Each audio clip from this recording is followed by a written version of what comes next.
Galerinha do primeiro ano, na aula de hoje a gente vai falar sobre protozooses, doenças causadas por protozoários. Na nossa última aula a gente falou sobre os protozoários, as características gerais do reino proctista. Está na hora de a gente falar sobre doenças causadas pelos protozoários. Bom, primeira doencinha, moçada. Na verdade são duas doencinhas, a amebíase e a giardíase. Por que eu coloquei juntos? Porque são doenças extremamente semelhantes, causam basicamente as mesmas coisas, se pega do mesmo jeito e a forma de prevenir também é igual, certo? Então vamos lá. No caso da amebíase, o agente etiológico, ou seja, o cara que vai causar a doença propriamente dito, é a entamoeba histolítica. No caso da giardíase, vai ser a Giardia lamblia, ok? Na dúvida, moçada, são esses dois carinhas aqui, ó. A entamoeba, pseudópode, né? Eles são como pseudópodes, e um flageladozinho. No caso da Giardia, ela tem 8 flagelinhos ao redor do corpinho dela, certo?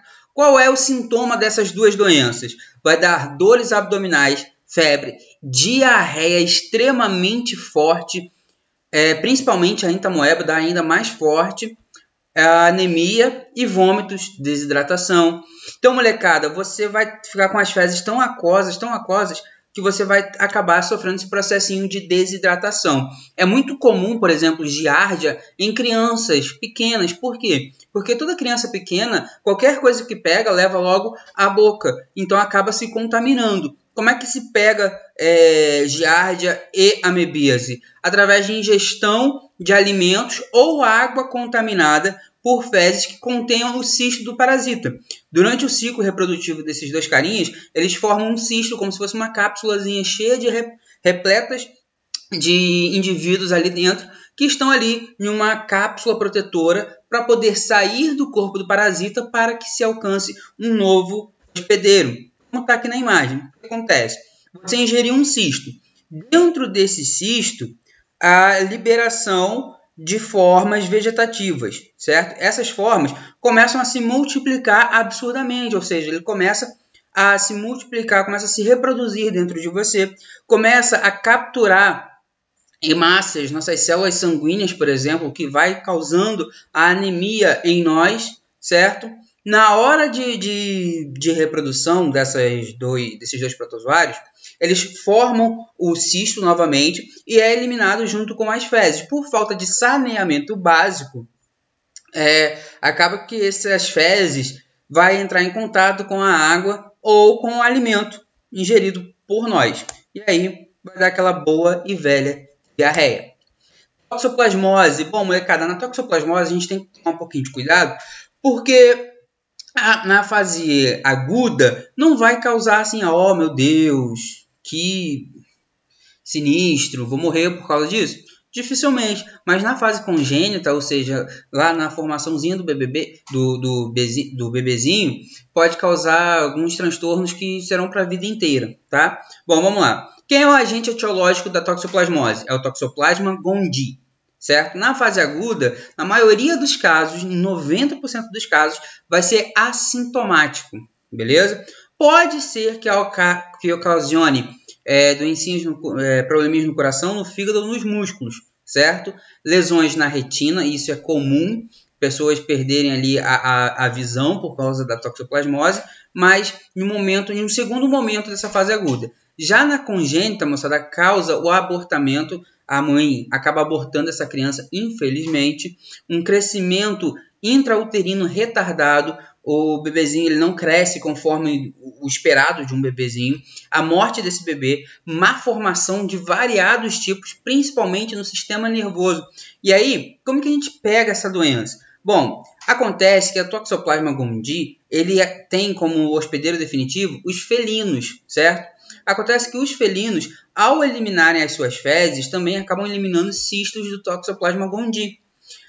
Se você entrar em contato com esses excrementos e beber, botar a mão onde tem ali cocôzinho de gato, onde foi sujo com cocôzinho de gato, e levar a mão à boca, ou se porventura entrar em contato com os vegetais, principalmente os vegetais que se comem cru, ou ainda pode ser que esse cisto invada algum animal que a gente se alimente dele, porque esse cisto consegue ficar preso no músculo, ou seja, na carne, tanto de bois e vacas, até mesmo de frango, e aí a gente acaba comendo essa carne mal cozida, e aí a gente acaba pegando a doencinha, tá? E infelizmente, quando eu falei para vocês que a fase congênita é pior, é porque causa isso daí que vocês estão vendo na imagem. O bebezinho pode nascer cego ou com probleminhas no sistema nervoso.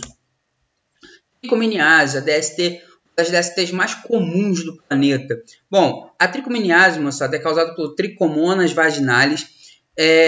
Pega-se através de relação sexual sem preservativo, através de banheiros contaminados com o parasita, certo? Através de compartilhamento de roupas. Então, assim, roupas íntimas, principalmente, não é para ser compartilhada uns com os outros, certo? Quais são os sintomas? O principal sintoma, sabe, é que vai dar um corrimento com um cheiro muito característico, um cheiro bem ruim, coceira e bolhas ali internamente no canal vaginal ou na cabeça do pênis, certo? Então, quando se pega, fica assim, ó, o canal vaginal fica cheio dessas lesões e vai escorrer dali um corrimento bem fedorento que vai coçar absurdamente. Tem cura, não precisa se preocupar, mas tem que ficar atento para não ficar passando por esse inconveniente. Leishmaniose, moçada. A leishmaniose ela pode ser tegumentar ou visceral. A visceral é causada pela Leishmania chagassi e a tegumentar pela Leishmania brasiliensis.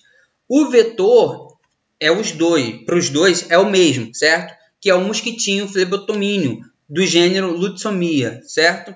Então, olha que interessante. Popularmente, esse mosquito ele é chamado de mosquito palha ou birigui, tá? Pra gente aqui no estado do Rio, é muito mais comum como um mosquito palha, certo? Em humanos,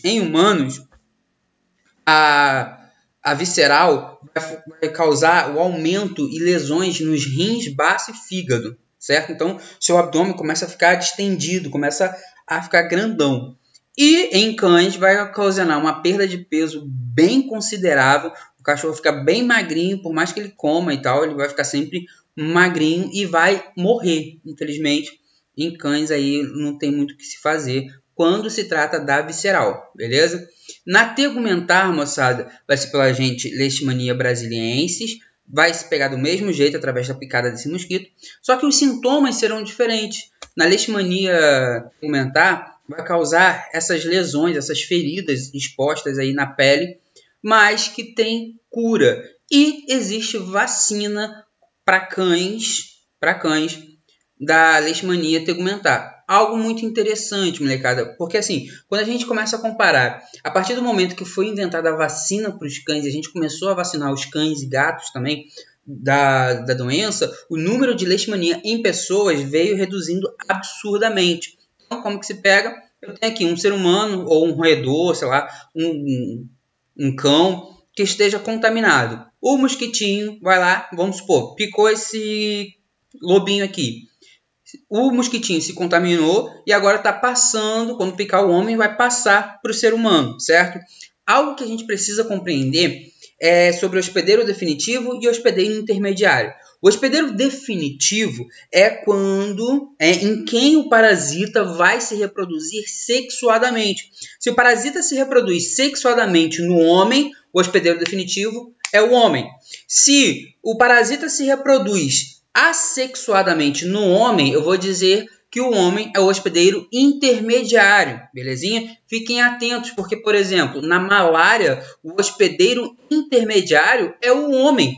Dentro de nós, esse parasita se reproduz assexuadamente. No mosquito que ele vai se reproduzir sexuadamente. Então, o mosquito é o hospedeiro definitivo para a malária. A malária, moçada, ela é causada por um protozoáriozinho chamado Plasmodium. Perceba que é um gênero, porque existem várias espécies de Plasmodium e todas as espécies vão causar malária. Existe a Plasmodium vivax, que é a mais comum aqui no nosso país, a Plasmodium malaria, a Plasmodium falciparum e entre outros tipos de Plasmodium.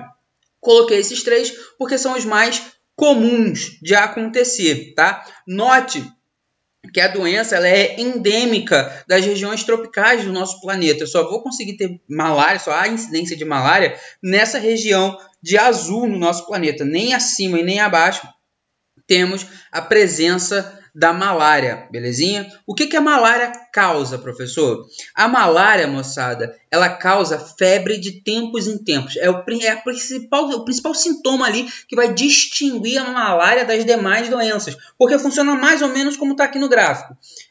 Eu fui infectado, estou com febre altona. Fui infectado, febre alta. Passado algumas horas, minha febre foi embora. E aí, 48 horas depois que eu tive a febre, eu vou ter febre de novo. E assim vai de 48 em 48. Pode ser de 48 em 48, de 12 em 12, de 72 em 72 horas. Depende de qual espécie do gênero Plasmodium você foi infectado. Diga-se de passagem, um dos piores é o Plasmodium falciparum, porque além de causar tanto essa febrezinha de tempos em tempos, ela também pode ocasionar aglutinação de algumas hemácias, o que pode formar alguns coágulos dentro dos seus vasos sanguíneos, e esses coágulos podem entupir algum vasozinho menor e acabar estourando, causando hemorragia, AVCs e outros problemas relacionados a entupimento de sistema circulatório. Tudo bem? Bom, como que se pega a malária? Malária se pega através da picada do mosquito Anopheles. O mosquito Anopheles é esse rapazinho aqui, tudo bem? Não é o Aedes aegypti, graças a Deus, não é o Aedes aegypti, é o Anopheles. O Anopheles, moçada, ele é muito mais comum em regiões de mata, beleza? Aqui no nosso país. Como que é o ciclo da malária? Bom, funciona assim. Quando o mosquito pica a gente, os gametas se fundem, formam o ocineto. Dentro do ocineto ocorre uma multiplicação de esporozoítos, ou seja, uma forma lá do protozoário, certo? Do plasmódio. Esse plasmódio aqui, o esporozoito, fica na circulação. Quando o mosquitinho vem e pica a gente, ele passa isso para a gente, beleza? Ele passa o plasmódio para nós. Em nós, esses plasmódios vão infectar células do fígado ou células humanas, células de hemácia, células sanguíneas, certo? Dentro das nossas células sanguíneas, ele começa a se reproduzir inúmeras vezes, vai se reproduzindo, até que chega um ponto onde não dá mais, a célula não aguenta mais tanto protozoário e acaba explodindo, acaba ocorrendo a lise celular, a ruptura. E aí, vários protozoários de novo entram na corrente sanguínea, saem da célula sanguínea e entram na corrente sanguínea. Logo, volta a febre, por isso que é de tempos em tempos. Então, por exemplo, se esse ciclo aqui acontece a cada 24 horas, eu tenho febre a cada 24 horas. Se esse ciclo está acontecendo em 48 horas, eu tenho febre a cada 48 horas, certo? Dentro de nós, ele vai produzir os gametócitos, que é a fórmula infectante para o mosquito. Doencinha de Chagas. Bom, a doença de Chagas é causada por um protozoáriozinho chamado Trypanosoma cruzi. E ele vai ter como vetor um inseto chamado de barbeiro.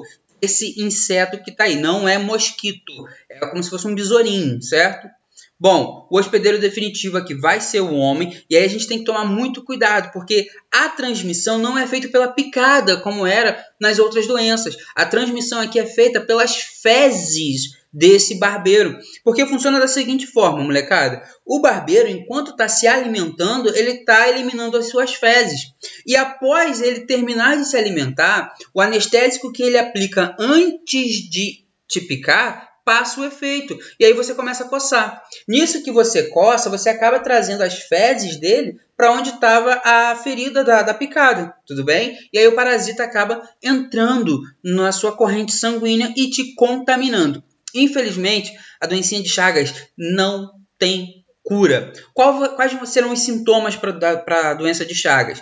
Primeiramente, você vai sentir uma febre, uma dor no corpo, um inchaço grande no local onde foi a picada e nada mais do que isso. Só que o problema está na fase crônica, moçada, porque na fase crônica ocasiona o aumento de alguns órgãos, como é o caso do nosso intestino, ao tamanho do intestino dessa pessoa, e principalmente, quando você ouvir doencinha de Chagas, associe diretamente a coração, porque é um dos principais causadores aí de doenças cardíacas, de insuficiência cardíaca na população. Belezinha? como que funciona o ciclo da doença? Barbeiro picou você. Ao mesmo tempo que ele pica, ele elimina suas fezes.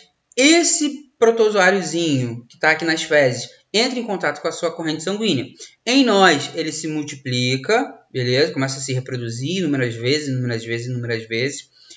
E pode infectar as células dos órgãos e ficar livre na corrente sanguínea. Quando ele está livre na corrente sanguínea, moçada, se um outro barbeiro se alimentar de nós, a gente contamina um outro barbeiro. Nem sempre os barbeiros estão contaminados com esse protozoário, belezinha? Na natureza, os barbeiros, eles se alimentam principalmente de mamíferos silvestres, como capivaras, onças, enfim.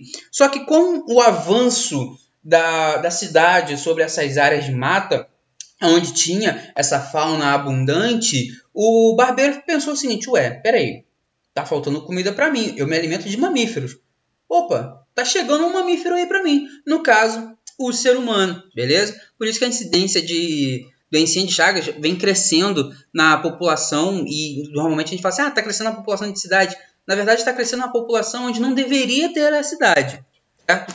Bom, espero que vocês tenham curtido essa aulinha de hoje. Uma aulinha extremamente rápida, extremamente tranquila, leve, para a gente compreender algumas doenças que são muito abordadas no Enem, em provas. Então, fiquem atentos. Beijão, dá aquele like, compartilha, escreve seu nomezinho aí e até a próxima.